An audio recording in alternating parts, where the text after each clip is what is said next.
Hello, everyone, and welcome to another episode of Secrets for an Inspirational Life.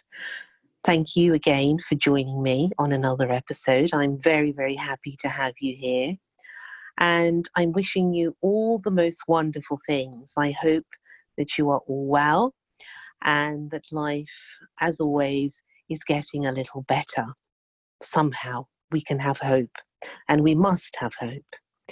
Now, one of the most important things that we can do for ourselves, especially in these times, and sometimes we tend to forget, and then our body, our mind, and our souls begin to send messages to us. And maybe it's in the form of pain, and maybe it's in the form of lacking sleep or lacking energy. And that is that we forget to look after ourselves. But these messages, whatever form that they come in, are signs. And they are signs that we need help, we need assistance, and that we really need to start focusing on our well-being. And that is why I am so happy to have today's guest with me, Sondra Kornblatt, because she is the developer and founder of Restful Insomnia. Because I know that a lot of people out there have asked me in my work about this really delicate subject that some of us go through a lot in life. And even so, we all need to have that help. Now, she is not only the founder of this wonderful company, but she is also a personal sleep coach. She's the author of 4 books on brain function, sleep, and energy. And she has developed the Restful Insomnia program, which she's going to tell us about. She is an experienced counselor, a coach. She does yoga, somatic therapy, to name but a few things. And she's going to tell us a little bit more about her journey and the wonderful things that she does. So without further ado, welcome, Sondra. I'm really happy to be here. Thank you very much for having me. It's a pleasure. I'm very happy to have you because you are such an interesting lady, and there's so much to you that I can't wait for the listeners to be part of that journey with us today. Now, I know that you do a lot of things and you've been through a lot of things as well. So maybe you can begin by sharing with us a little bit about your inspirational story. Well, sure. The story started almost 20 years ago. I got a case of chronic insomnia. So what that means is that I would fall asleep fine. People have chronic insomnia differently, but pretty much in the middle of the night, most nights, I would wake up. And it was like it was 10 in the morning. It wasn't sort of feeling like, middle of the night, wake up and go back to sleep. I was just alert. And I would end up staying awake for a couple hours and then falling back asleep before the alarm, and was just not on the high level of being a good person. I mean, I was a good person, but not a great mom, was cranky, was testy, was exhausted, couldn't think straight. And I tried everything. I did not, I'm sensitive to pharmaceuticals, but I tried, magnesium, melatonin, calcium, eating tryptophan, exercising before 8 o'clock, stopping eating at 8 o'clock, drinking a glass of wine, having no wine. I mean, just everything I could think of, and nothing helped. And it wasn't anxiety, and it wasn't PMS or perimenopause, and it certainly wasn't jet lag. And it was, as you can imagine, it was just a not great time. So what ended up happening is I am one of my values is really looking at myself and who I am in the world. People call it personal growth. And when I was having young kids, I didn't have any time to really make any of the things that I learned meaningful in my body. It was just, I could go to therapy or go to a class and I understood it in my head. But as you know, that doesn't really make huge changes in your life. That's And right. I Mm, mm. realized that I could do that in the middle of the night. It's like, what else was I doing other than trying to sleep or getting up and reading or cleaning the kitchen because I was so frustrated. And so I started doing some of the things that were interesting to me at the time. A lot of them really have to do with getting out of my head and into my body. I did some chakra work. Tried to get out of whatever anxiety I was in my head and just feeling the feelings. And what I found, and night yoga, a bunch of other stuff, that it moved me into a place of deep rest. That kind of place where you're in bed, but it doesn't matter, and you're having thoughts, but they don't matter, and emotions are like, yeah, there's some emotions. And I found a couple things from that. One is that in the morning, I had more energy, I had more presence, I was able to think better, my health felt better. And over that next long bout of chronic insomnia, I looked at deep rest and found that it wasn't just me that was making these things up. Studies on deep rest have shown that it does help the whole level of your mind and body. It also helped me sleep, especially when I wasn't chasing sleep. Mhm. And so I looked at deep rest. It seemed really easy, but there was obstacles in the way. So I looked at how to move through those obstacles. So that's how I created, long story, but that's how I created Restful Insomnia, which is how to move through the obstacles to rest so that you can renew yourself, welcome sleep, and not feel like you're so frustrated with limited options when sleep won't come.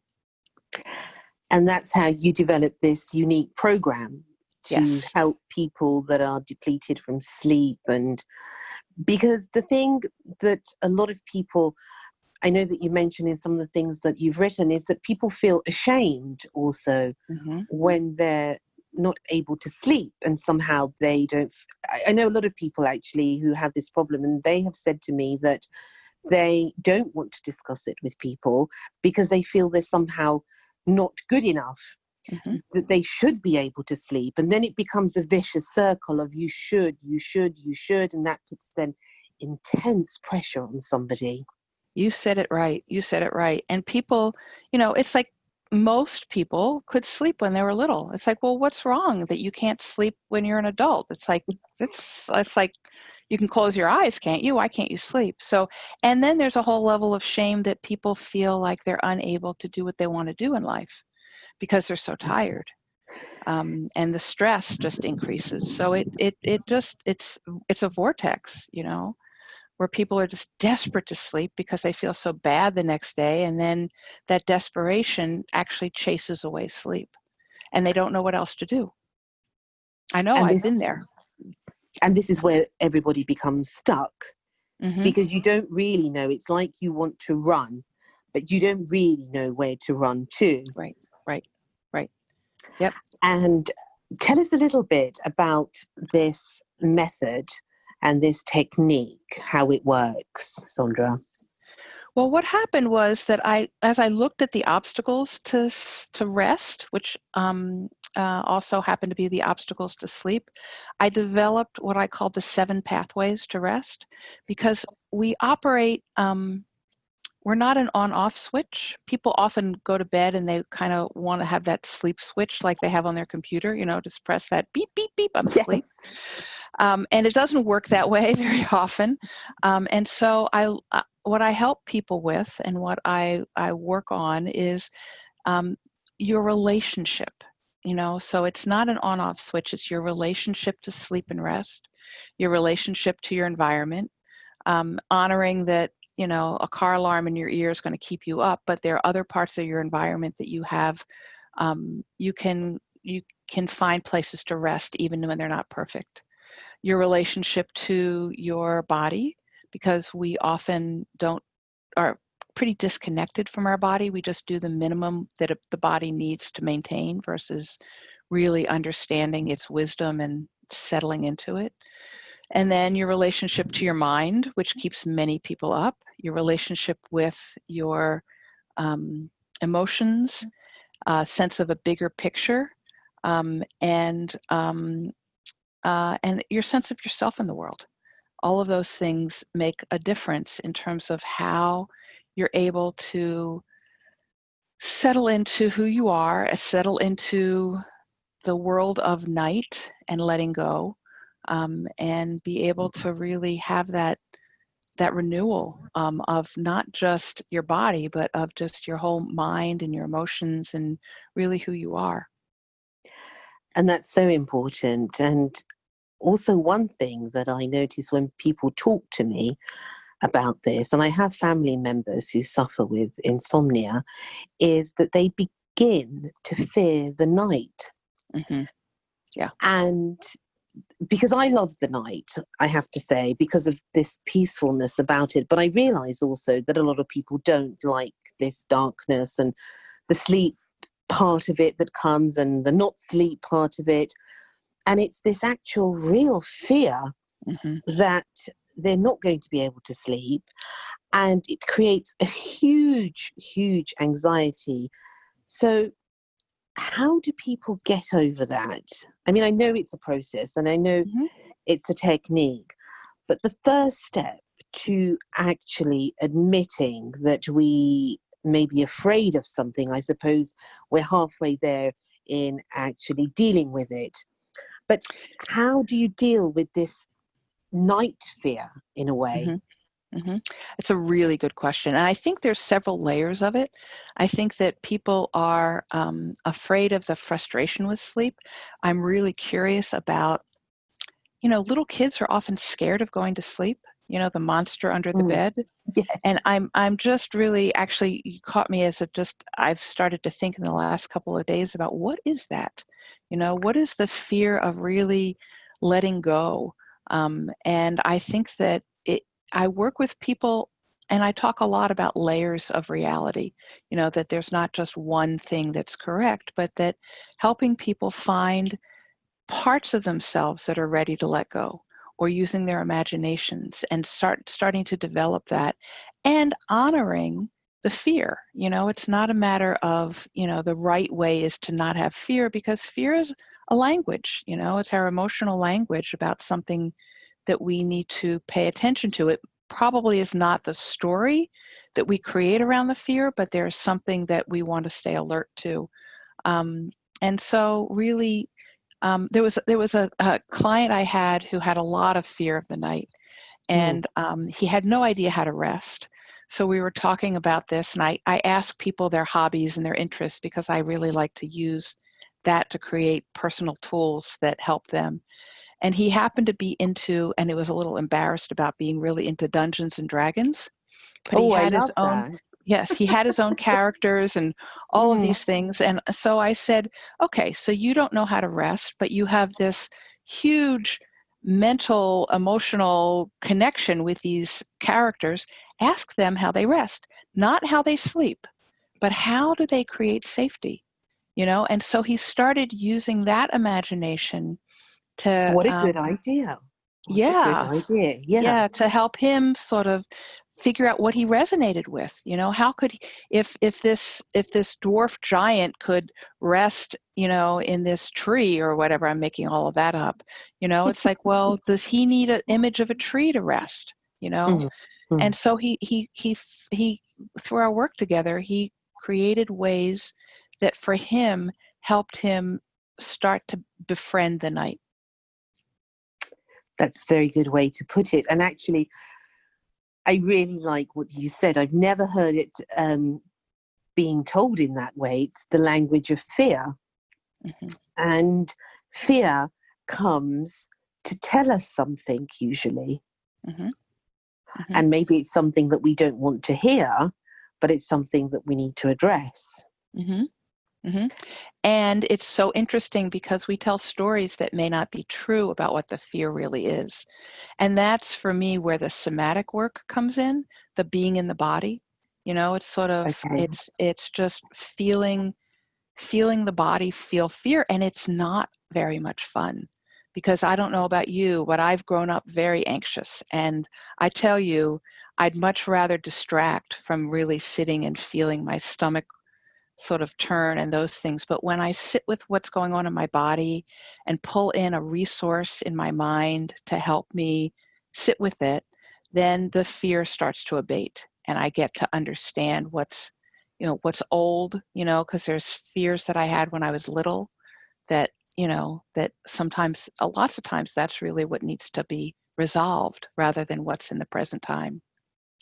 So do you think that it's somehow the anxiety that we may have as adults is something that is unresolved from our childhood that can lead to these moments of being overwhelmed?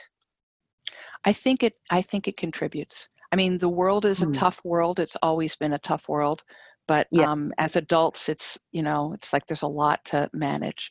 But when there are old unresolved traumas, it makes it harder to face what has to be faced, because there's just a lot in the body.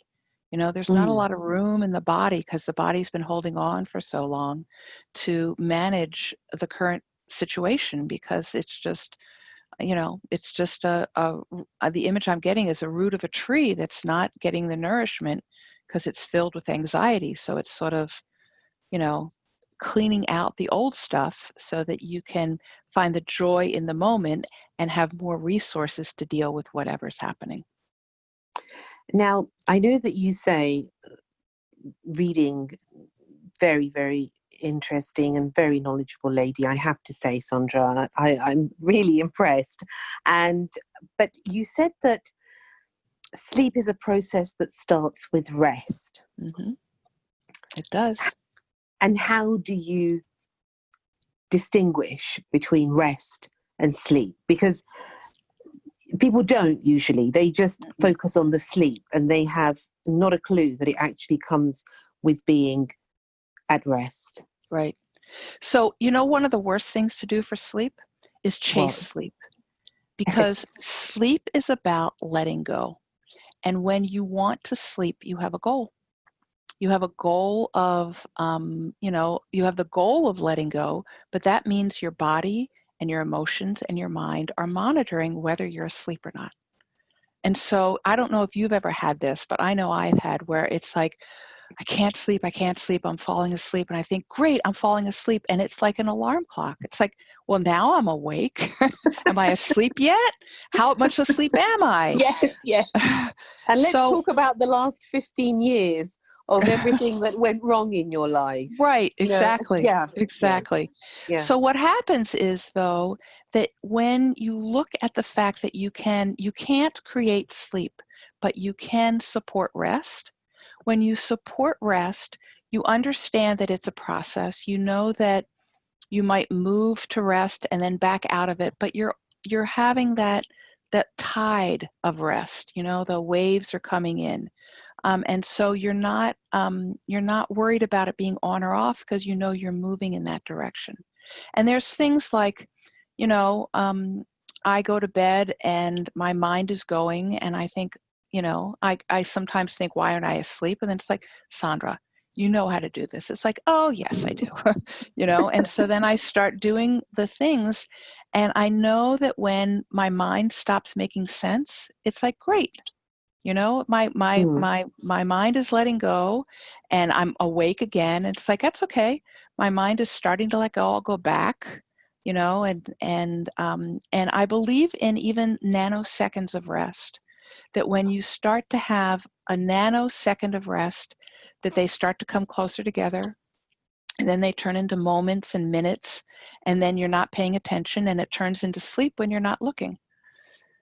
This is very true. I don't know if you've ever found this, Sondra, but when you're in an aeroplane, or where you're actually not in control of the driving or the flying, right, or whatever it is, and you're so tired and you actually fall asleep, and it may only be for 10 minutes, but it is enough actually to make you feel rested. And Yeah. that's when I sort of thought to myself, well, look, I have to share this with you. I'm not a great lover of sleep. I never have been, even as a child. And I don't know why that is, but it's like, it's not my favorite thing. I know it happens and it has to happen. So for me, when people say to me, I have a friend and he's always saying to me, well, how many hours have you slept? And I say, well, I don't know, 4. Well, that's not enough. You should be sleeping 10 hours. And, but I think everyone is individual in that. Everybody's definitely But individual. you're the expert. Tell me, is there a good amount of sleep, as in how many hours, or is it the quality more? Oh, that's a big question. I think if you look at sleep councils, most of them say 7 to 9 hours. And you go through sleep cycles where you go through the deep, the lighter phases and move into the deeper phases of brain waves, and then oftentimes there's a lighter phase, and people oftentimes feel like when they're in that lighter phase and they woke up, they're like, oh darn, I'm awake again, I'm not going to fall asleep. But it's a natural process to go back into those phases again. So each phase lasts 90 minutes. About everybody's different, and they are really useful to your body, and the more you can do them, they clean out plaque and little other things in the brain, so they reduce the chances of Alzheimer's, and they help your sense of control. And what happens oftentimes when people don't get enough sleep is they can't say no to addictive qualities, like eating and other things. Those sleep helps you digest your food. So all of those things are great, and everybody's individual, and I think that really sleep is a mystery. They know some things about it, but it's kind of amazing, that we can turn our brains off, and our brains are doing these amazing things that we don't really know about, and our body is doing amazing things. But I oftentimes I'm really careful about the right thing, because the right thing turns into a should, and I think should is one of the most dangerous concepts, because it's basically telling you you should be something else, and it keeps people from really tuning into who they are. And so, I think that a lot of the sleep hygiene tips are great, but when you look at them as help rather than should, they become more integrated and more part of who you are. So, I think that if you are happy with how you're sleeping, who am I to say? Yes, yeah. And it's also, it also might be curious for you to notice if there's more creativity or a different sense of yourself on the nights that, the days after you sleep more, so it's for you to decide how you are responding to the amount of sleep you have. So it's a sense of really an awareness of self that Mm-hmm. is key in that. And Yes. as you were talking before about the body, and it's also an awareness of the body, it's Mm-hmm. an awareness of being, in fact, of being alive, of breathing, of Mm-hmm. seeing that we are, as you said, these multi-dimensional beings, in effect. Yes. And I wanted to ask you about this, actually, that a few people that I know, I don't know whether you've touched upon this or you know about this, is sleep paralysis. Mm. What is that? Because so many people have asked me about that. What have they asked you? What's been their Well, this is experience? it. I said that you're coming on, and I said it to a couple of clients. Yeah, this, because you've become like a star now. Well, can you ask her this? I can't ask her all these questions. I'm going to get all the information, and you can contact her. But it's been very interesting. And what they're saying is that I have a friend, and what happens to her is that she's laying down in the darkness, and then all of a sudden she's aware that she's awake, but she cannot move her body. So it's like an out-of-body experience. Right. Right. Yeah. And she said it's very scary because it's she can see the body, but she can't move the body, or nor jump literally back into the body. Yeah, it sounds like that's a multi-layer issue. I mean, I know that I would have, not for a long time, but I used to have scary dreams where someone was attacking me and I couldn't talk, I couldn't move. So there is that process where your body does let go, and that connection to your brain and your body does get more soft or less direct. But I have not talked to people who've had that in terms of the out of body sense, but I would suggest that she look at bringing in a resource to connect, finding some part of her body she can connect to and sort of breaking it down into smaller pieces. But I'm not an expert in that area. Okay, so what, you mean a part of the body like a hand or her hand a or her foot? toes, or yes, just Mm-hmm. find a path back, or imagine a superhero coming and helping her, or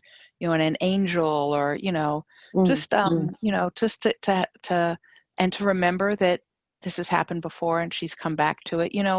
But it sounds really scary. I mean, I totally understand that. Yeah, and I was wanted for to me. ask you. Yeah, because I wanted to ask you because it's something that I hear a lot, and people are afraid to speak about it. But that's another reason I think that a lot of people, it's this connotation with the darkness and with the unknown, and the fact that really, depending on what everyone's belief is, but there is a higher power, however people like to call it, God or the universe, but there is a higher power that is taking care of things. We're not here just on our own accord, and the heart is beating and everything is working and the blood is flowing. So the awareness is the key, I think. Yes, and that's one of my pathways to rest is your connection with something bigger, a bigger purpose. It's connection with nature. It's just the fact that we're exhaling and the trees you were inhaling with the trees exhale. It's just and feeling connected to the community. But I know that for people who, when they can't sleep at night, that feeling of isolation is huge. And so it is remembering and having a deeper connection to spirit, nature, community, whatever it is that reminds you that you're not alone in the world. And it takes practice to remember that, but there is a connection for that for all the clients that I worked with, and it's called different things. Right, because I know that, so your 7 pathways to rest, that is a method and a technique that you use. Now, you do one-to-one with clients. Yes, I do.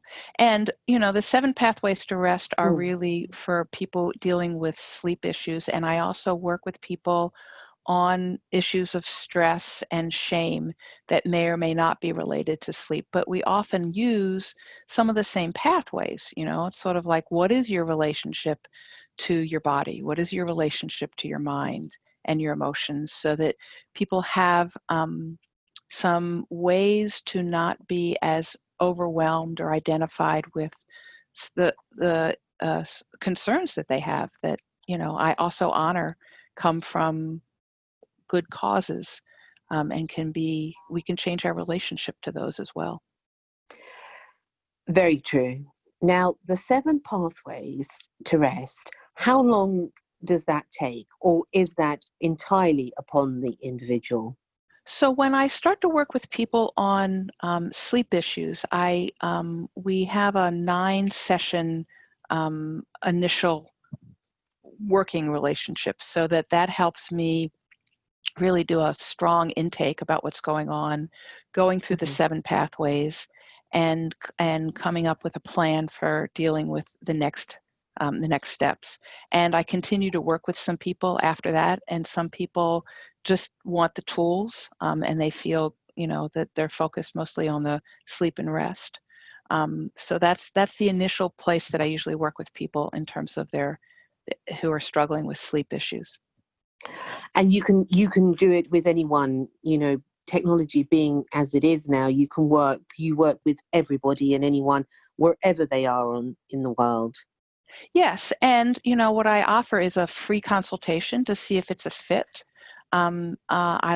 Somebody called who was desperate, but he had some particular kind of sleep disorder that he had was so desperate for sleep that rest didn't strike him at all with any interest. So it was like I referred him to a sleep doctor, and he's moving forward on that level. So a free consultation is really useful to see if it's a Very. kind of an assessment, to see if it's a match and makes sense.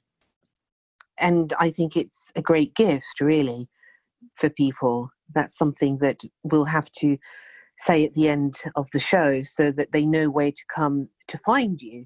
Because to have someone out there like yourself, Sondra, is a godsend, really, because so many people, so many people are suffering in this way. Yeah. And it's difficult to find somebody who knows their stuff, as we say in the UK, who knows their stuff. Now, what do you think, what do you feel that makes you different and unique, that's added to the success of what you're doing? What comes to mind is when I was little, I wanted to be a children's librarian. And I think that I've always been very curious. It's, curious and also liking to help people, just sort of giving people ideas. And I love to read as a child. And so I think there's that level. I think that I have come from a family that was great physically, but was a lot of things were lacking emotionally, and I've always really valued making things different for myself. So I have done a lot of personal work over the last decades, and I've incorporated a lot of that that's worked into how I share with people. I've studied many things, but also experienced what's worked. And I come from a place of doing this because, I grew up incredibly anxious. And, I still can have those spirals myself, but I know how to pull myself out of them. And I really understand the reality of how truthful anxiety feels. And then later you're like, where was I? Why did I believe that, this would happen? But I really understand how that feels truthful. And sometimes it's reflected in reality, but oftentimes we take what's reflected in reality and make it into a different story that's based on our personal traumas as well as world traumas, and it's hard to get out of.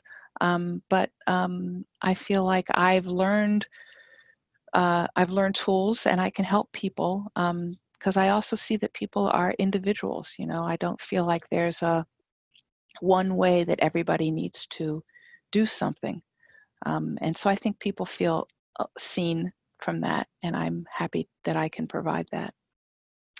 And I suppose it's going through all of your development, personal development, whatever that was, whether that be, the yoga, I saw that you did somatic experience as well. What is that?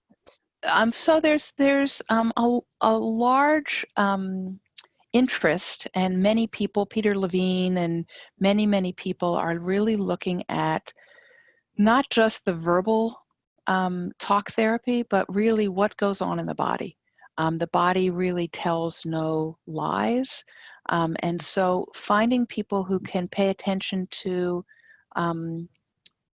what your physical experience is can help you both go deeper, but also have that sense of kindness to yourself. So you're not forcing anything out of your experience. You're really allowing your body to release what it needs to develop stronger skills and to create other resources in your body so that you can handle things differently. But really, the body knows its own truth, and it needs to be honored. Yes, and this is, I think, one of the things that we all forget how to do is to honor our bodies and our minds and our souls.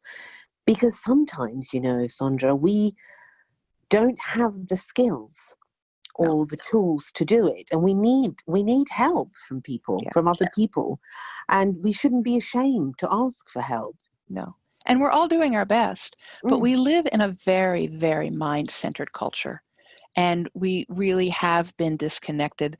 Somebody said, and I think the line that makes sense is, we often see our bodies as our servants to our minds, and we yes. give them the minimum wage, the minimum amount of exercise they need and the minimum healthy foods they need to keep our minds going. But we're really, in some ways, our bodies are sitting in the sidecar, for how our minds are. Yes. Yes. And people are really trying their best. I just really honor, that people are, but really when you know that help is useful. It gives you a different perspective. It helps you see the patterns that you're in that you may have been blind to. And then you can have tools that can help you really look at things and manage things in a different way. Very And in true. these Yes, times are pretty stressful. especially. These are very stressful times, and it's finding a way to integrate all these things that will help us to honor ourselves and to give time to ourselves and to look after ourselves. Because I think none of us really, I think it's very, very rare, and I also speak for myself, how much do we really honor ourselves and value ourselves? Mhm. Yep. Yep. Yeah, I mean, in this, capitalistic competitive culture, it's like Mm, it's never enough. I mean, you look at Hollywood or movie stars who are bulimic and, or because they're mm, feeling like it's never enough. mm. And so it's another important level of reality to really honor that we have all done our best and there's more we can do. There's always more, isn't there? But in a kind way. I Mm, mean, it's mm. it's more it's more in terms of um, we can go deeper, we can be kinder, we can connect with spirit more deeply, we can feel connected to other people more deeply. I mean, the line of enlightenment for Buddhism is, before enlightenment, chop wood, carry water. After enlightenment, chop wood, carry water. I mean, Mm, mm. we live in so many layers. It's not an on or off thing that we can find, you know, um, we can find ways that we've uh, seen something that we've had a difficult time with and we're kind to, which gives us so much joy. And then we can find something else that we've sort of put aside that we can, embrace with another level of care, or ourselves with another level of care. We're fluid processing beings. That's what we are. We're not a thing. We are a process. And so the more isn't about showing somebody that we're better. It's more about being more settled in who we are and kinder to ourselves. Very, very wise words, very wise and very deep.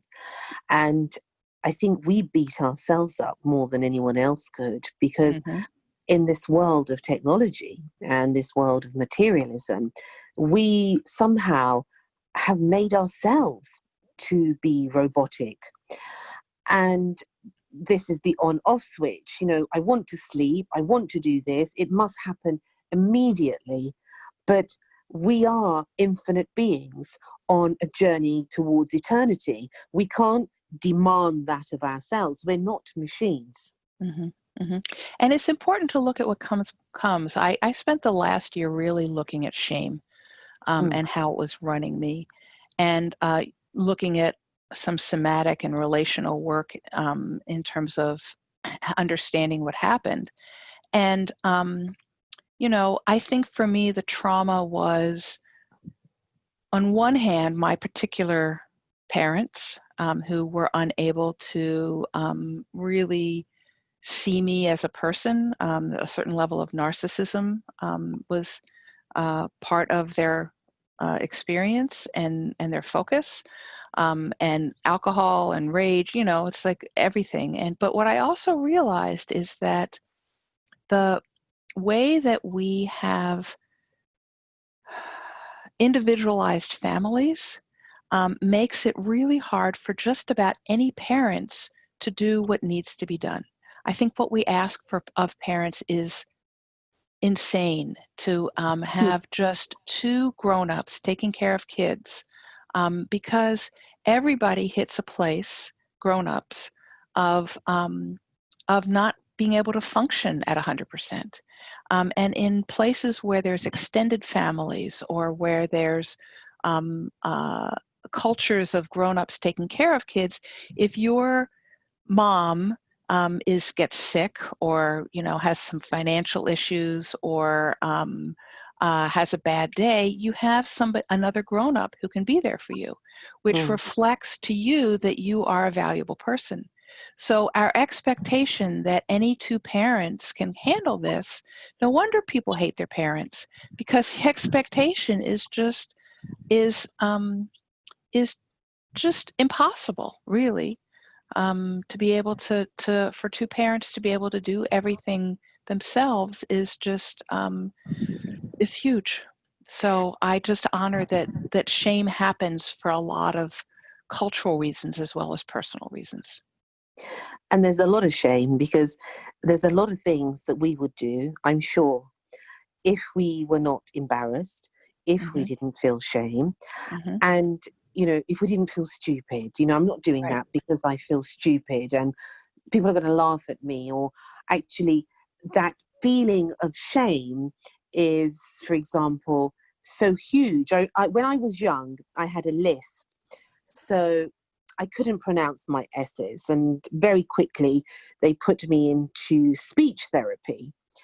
And it took me 5 years, Sondra, to actually get it, because I just didn't understand what was wrong, firstly, in what I was doing, because to me it was completely normal. And it took me 5 years to actually not think about this lisp. But what it did in that time, it made me feel very vulnerable and not like everybody else. And, well, I can't do this. I don't want to talk. I don't want to talk because people are going to laugh. So I won't bother doing it. I'm not going to be amongst people because they'll laugh. So I just will stay at home. I don't want to play with the children. So this intense core of shame is so deep in so many of us. Yep. Yeah, I think that that's really true. I think that we have a bunch of children who are also not, because they don't have the sort of variety of resources, they're also caught into the right and wrong way of doing things, and they hurt other children to try to feel like they're right and somebody else is wrong. And yeah, I mean, I think that it's just interesting to me to look at, where is that trauma in the body? How can you go back in time, as it were, and bring a resource that allowed you to feel more kind to yourself in hindsight? Because I think that we can go back and create kindness when there wasn't kindness in our lives. And that we can carry that with us, that can heal the reverberations that happen from, say, that lisp, or from not being paid attention to, or being bullied by other people. We can create that healing backwards as well. Yes, and somehow, I know we can't go back in time, but what we certainly can do is that, everything in our body has a memory, and every part of our body that we touch has a memory. And I have a friend who does a therapy, and it is basically talking to the body, and is being kind to the body.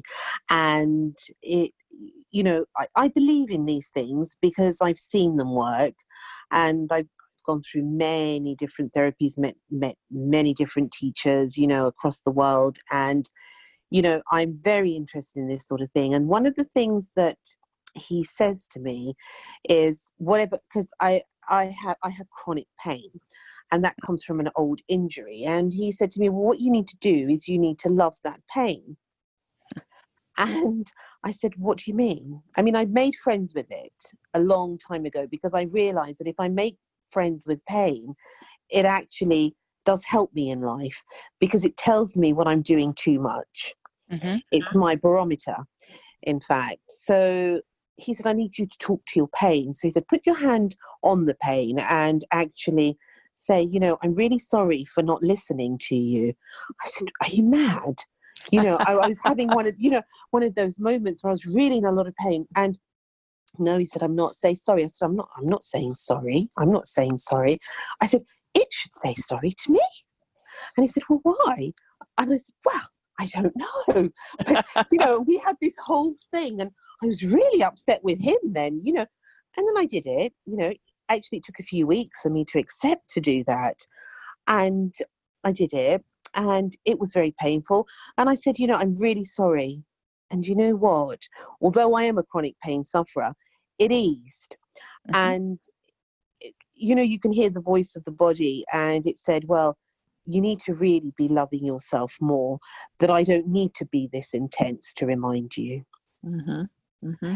So that That's a was... great story. That is a great story. Yeah. Mm.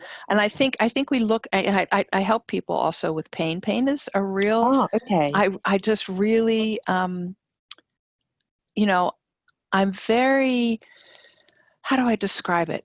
I don't want to say you can change your relationship with pain and you can sleep, because pain can keep people awake, and I just honor that. But you can It does, also it does. change your relationship. You can change your relationship so you can rest, and that helps you sleep. But I think that people look at pain as a thing they need to get away, get rid of. But pain is a verb. It's a process. And the more you understand and can feel and bring kind resources to the pain, the less you are in that fight mode with it. You know, it's like where you can sort of find ways to live together as best you can. And pain, I just get back to honoring pain is different for different people. So I don't have that sort of magic switch, but I do have that place of helping people lessen the intensity of their hatred of pain, which it sounds like what you did with that Yeah. gentleman. It's a great story. It's a Yeah. great story. And it was, you know, I made friends, and I said, well, I've been friends with it and I've tolerated it for years. You know, what do you want me to do now? And he said, well, and I said to him, and because he's such a good therapist, but he's also my friend, I said, I'm not talking to you. And he said, what do you mean you're not talking to me? I said, I'm not talking to you anymore. He said, why? And I said, because I don't want to. You've upset me now, and that's that. And so we didn't talk, you know, for about a week. And I thought, Mimi, you're mad. What are you doing? But literally, you know, when he hit the point, Yep. And your resistance was like, I'm in yes, resistance. I'm listening to the resistance right now. You know, it yes, sounds like it was really good work. yeah. And this again, you know, because we're constantly learning, aren't we? And we're learning about ourselves. And I remember walking down the road one day, and I was living abroad, and it was in a village actually, and something had happened, and I was talking to myself, you know, as you do, and I said, I really don't know anything anymore in life. Anymore, I don't know anything. And then I remember my heart saying to me, you never really knew anything anyway. What are you talking about? And then that was very humbling, you know. Oh, yes. Yes. Those moments in life that you just slap you, and you just think, I'll just carry on then, you know. Yes, I know. Move on. Move on. And so always there's so much to learn. And especially, I suppose, with the insomnia, it's breaking through all of those barriers in a way that somehow it's hiding something.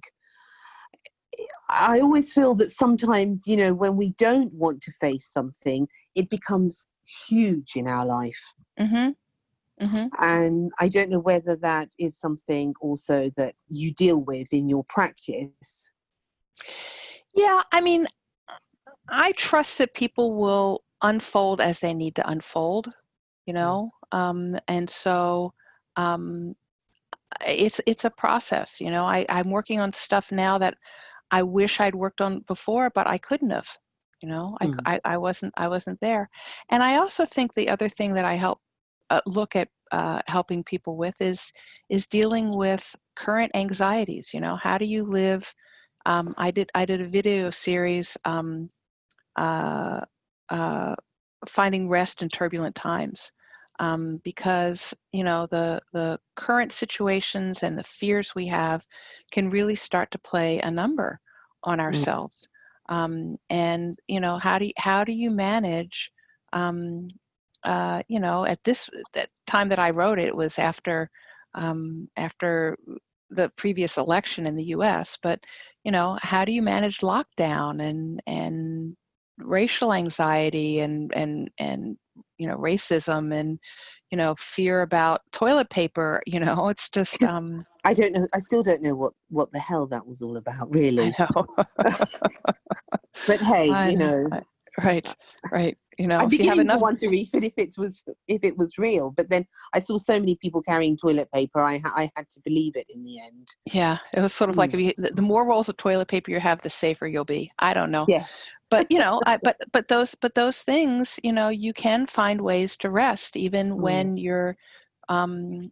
when you have those concerns, because um, uh, those concerns are both real and unreal at the same time. You know, it's sort of like, you know, if I sit and worry about what might happen in the future, my heart rate goes up, my digestive system goes off, my blood pressure goes up.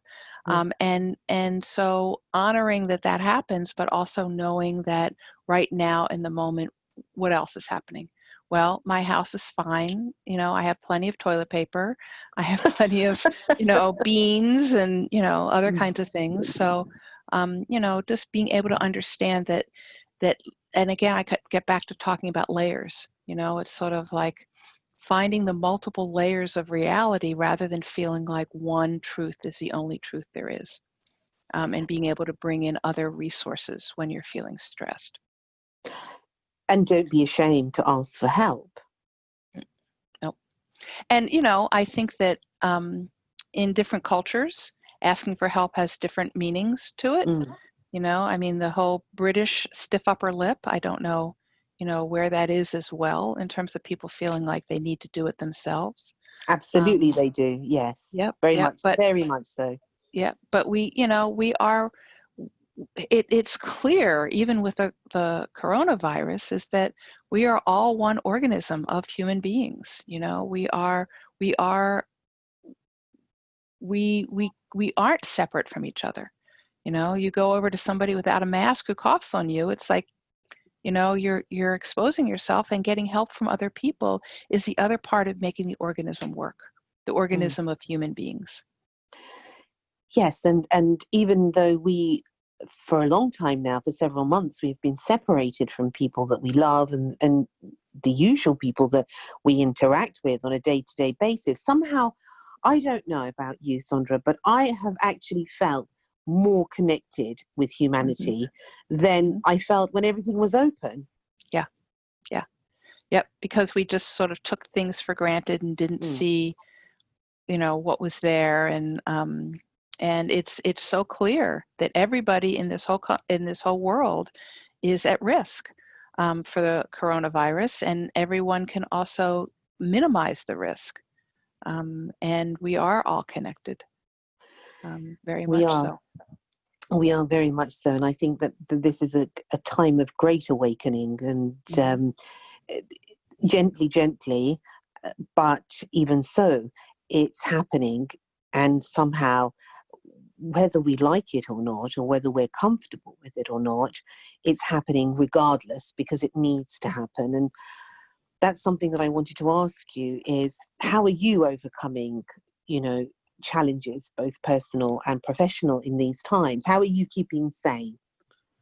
How am I keeping sane? What a great Yes. question.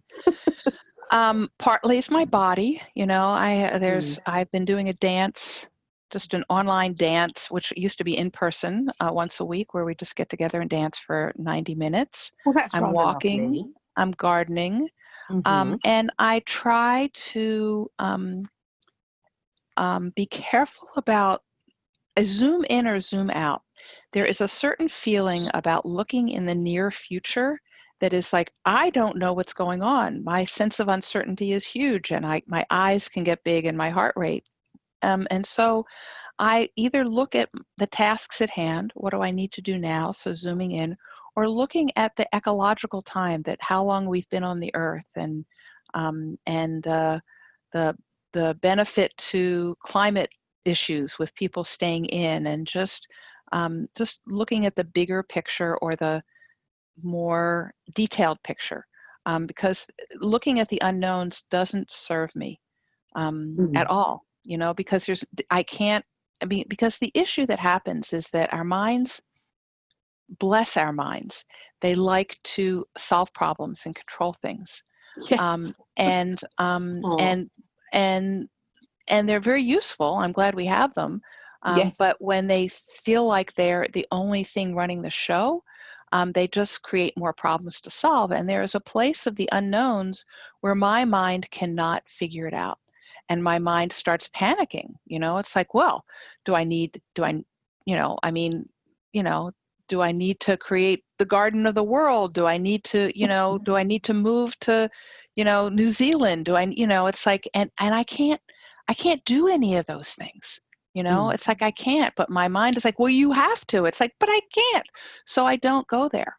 It's like I have to refocus myself on what, a little bit of the serenity prayer, what I can control. mm, Um, mm. and it takes practice, and it takes being kind when I go to the places of anxiety. When I'm there, I say to myself, I'm panicked and I'm okay. It's just remembering that the panic is not the only reality. And so then it helps me get back to I'm okay. Right now, I'm okay. And that feelings are fleeting Mm-hmm. in that sense. And just as they came, they can go. Mm-hmm. Mm-hmm. Yep. It's Yep. good advice. It's good Yeah. advice. And they feel like reality because our body's involved in it, but Mm. they're an incomplete reality. So. Yeah, it's true. Very, very true. Now, Sondra, what inspires you? Who inspires Mm, you? mm, that's a good question. What inspires me? I get inspired when I make a change in my life that was bugging me, or I feel like I have that power inside of me. I am inspired by many people who are doing the work in the world for climate justice and for racial justice, who are taking courage in terms of saying what's going on. And the names are slipping my mind at the moment. I should have written them down, but Don't worry unfortunately, about that. No, no, don't worry. Don't worry about yeah. that. And for people who are really willing to create kind communities, to support each other, to really look at making changes in the world and in themselves, to being willing to be present to what is. So the Dalai Lama is definitely the top of my, spiritual list in terms of kindness, but there are many, and I'm just sad that I can't remember the names at the moment, but It doesn't matter. It's not important to remember the name. What it's important is to remember that feeling and right. what and the peace that it brings to you. Yeah. Now, coming to a close, what is the most fulfilling part of your life, would you say? Mm. I love working with clients. I just have to say, it just, people come to me and they feel almost at the end of their rope, or and we look at the things that they've been doing to manage so far, and to shift that sense of people having of desperation, either with their sleep issues or with shame or with their stress, so they feel like they have resources and feeling their hearts open. It's just it gives me an incredible amount of delight. Would you say this was the calling of your life? The Yeah, I think vocation? so. I think Hmm. so. Yep. Yep. I feel very blessed that I was able to develop something, which I don't take credit for. I feel like it was given to me, and that I can share it. Um, and that I've been able to do the work I've done on myself so that I can be more present with people with where they are. All of those things feel like a blessing, as it were. And I think that, unless you have been through something, I'm a really, really great believer in this. Unless you have been through that, for example, with yourself, with the insomnia, and you've actually felt that, the reality of that, the best masters are the ones who have gone through that fire, who have gone through that themselves, because they then can have this intrinsic compassion towards Hmm. people that are going through it, and are the greatest healers. Well, I know what people are going through. I hope that I'm a good healer, and I am glad to be able to help when I can. I'm sure you are. I would love to talk to you more, really, and I'm sure we will, because there's so many things that you've brought up there that are hugely interesting and fascinating for me. Now, Sondra, finally, if you could give words of wisdom and some advice to people in these times that you feel that would be benefit, what would you say?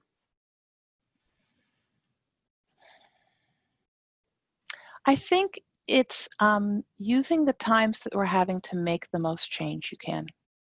So, to make change not only in the world, but making change in yourself, to be able to feel connected to the earth and to nature and to spirit, whatever you use, to be the kindest you can, kinder than you think you need to be, which opens your heart, and to find, connections in ways that you can trust your ability to live the kind of life that you want to live, even if you don't have control over everything, because you do have control over your relationship to what goes on.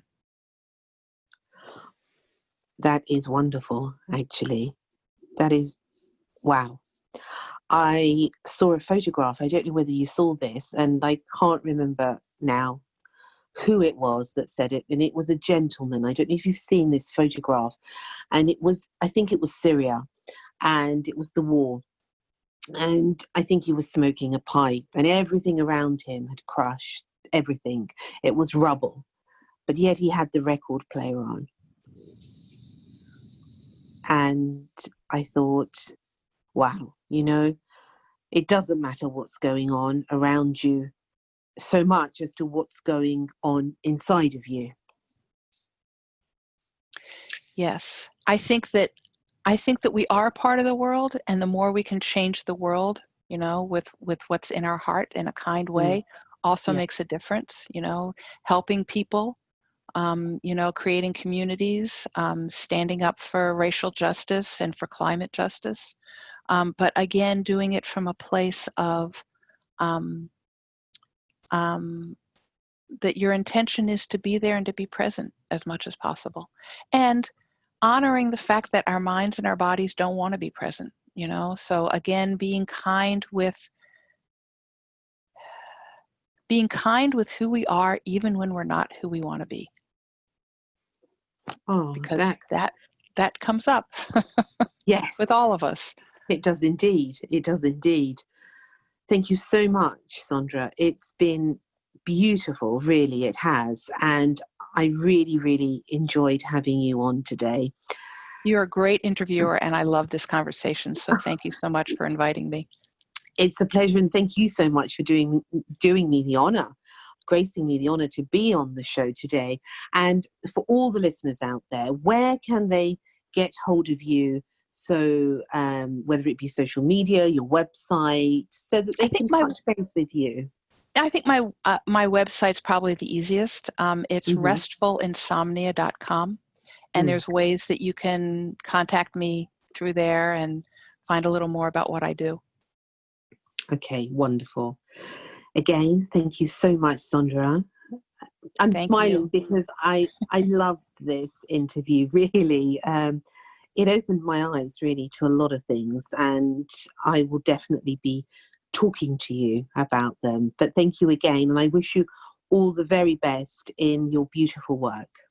Thank you so much. I'm looking forward to staying in touch and to connecting with people who have listened. So thanks again. Oh, okay then. Take care. You too. Bye-bye. Okay, bye, bye. Sondra Kornblatt. What a fascinating, really, an interesting lady. So knowledgeable.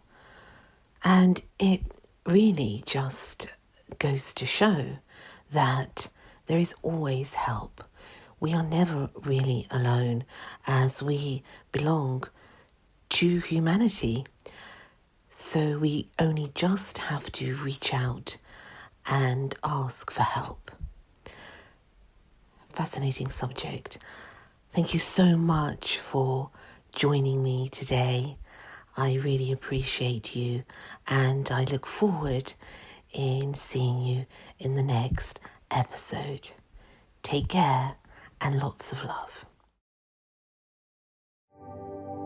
Thank you for listening to Secrets for an Inspirational Life, brought to you by your host, Mimi Novic. Please remember to subscribe to the podcast, and see you in the next episode. For more information about Mimi Novic and her books, music, and inspirational work, take a look at her website, www.miminovic.co.uk.